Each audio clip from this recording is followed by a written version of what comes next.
Kadena fam, last time we were talking about Kadena, we were bearish with that impending death cross. What were the implications going to be of that? Death cross has happened 3 days ago now, and there's a different pattern playing off on the charts. And guess what?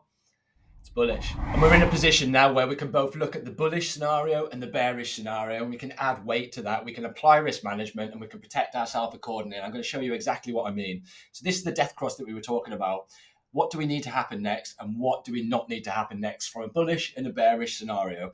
From a bearish scenario, we know if we're trading underneath the 200 daily moving average, we are bearish. So in the short term, we need to regain that. If we need to regain that, is there any signals on the chart that's showing us that we're ready for an impending bullish move?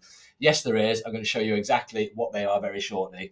So we're holding support on Kadena. We're holding support at 78 cents. We've made a base here, and we said once we've got a death cross like we've got here, a lot of the time, due to these indicators being lagging indicators, the damage has already been done. This was the damage here. This was the cross here. So because they're lagging, it takes a little while for the indicators to catch up.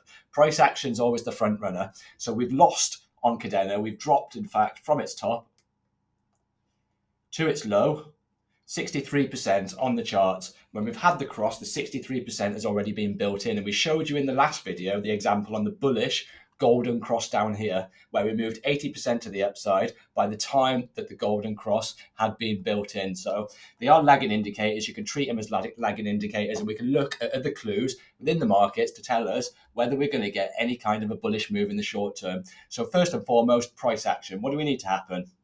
Let's get rid of this. What do we need to happen first and foremost? We can build in a nice trend line here.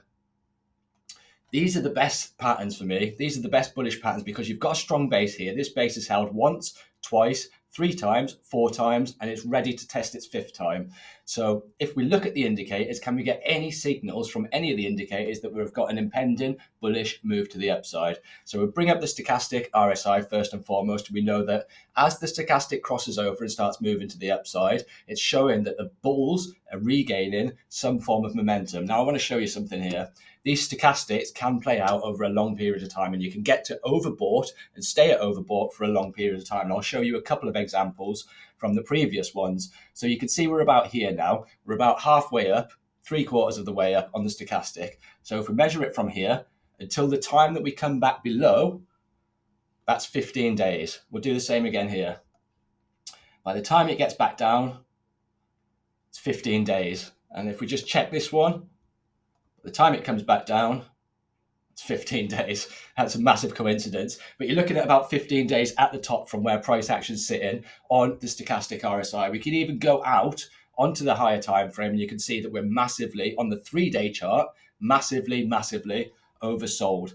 So we jump back in, and then what we can do, if I just get rid of my stochastic RSI, I can look for a better, more leading indicator than the moving averages, even more than the stochastic RSI, which is, of course, the relative strength index. And divergences are one of my favorite patterns to play out because we know by this that the bulls have put in a higher low, the bulls have put in a higher high, and price action has put in a lower high, lower low, lower low. So that's showing us that the bulls have got some form of momentum. This relative strength index measures buying and selling pressure. So if we just put a trend line on here, I'll show you exactly what I mean. And we touched base on this on the last video. You can see lower low, lower high. And then when we do the same on the RSI, you can see who's got momentum between the bulls and the bears on the RSI. You can see the bulls have got momentum here. So you'd expect price action to have some kind of reaction and follow that. So what do we need to happen in the short term? Of course, we need to break this trend line, and then we need to test the 200 daily moving average, take back the 200 daily moving average, and then hold the 200 as support. So we're going to be measuring the velocity of this volume break once we get the volume break. If we get a big break here, and this divergence plays out nicely, and we hold support, what's going to happen with these moving averages? We touched on this on the last one. 50 will come under and then correct itself. And this death cross will turn into a golden cross. So that's what we need to happen in the short term. If we get velocity on the break and we regain the 200 daily moving average, then we're good for Kadena. You can start seeing higher highs, higher lows, and start projecting continued moves to the upside. How do you protect yourself, guys? We've made this base. We said we've touched this base 5 times. What does that allow for? Protections, short protections, and good risk management. So if you trade in this, for example, and you trade in the break up until the high, you've got 121% move to the upside from where price is sitting now, and your protection level from the break is only going to be around 20%. So good risk management, guys. How many times is that going to play out? You need to ask yourself that question.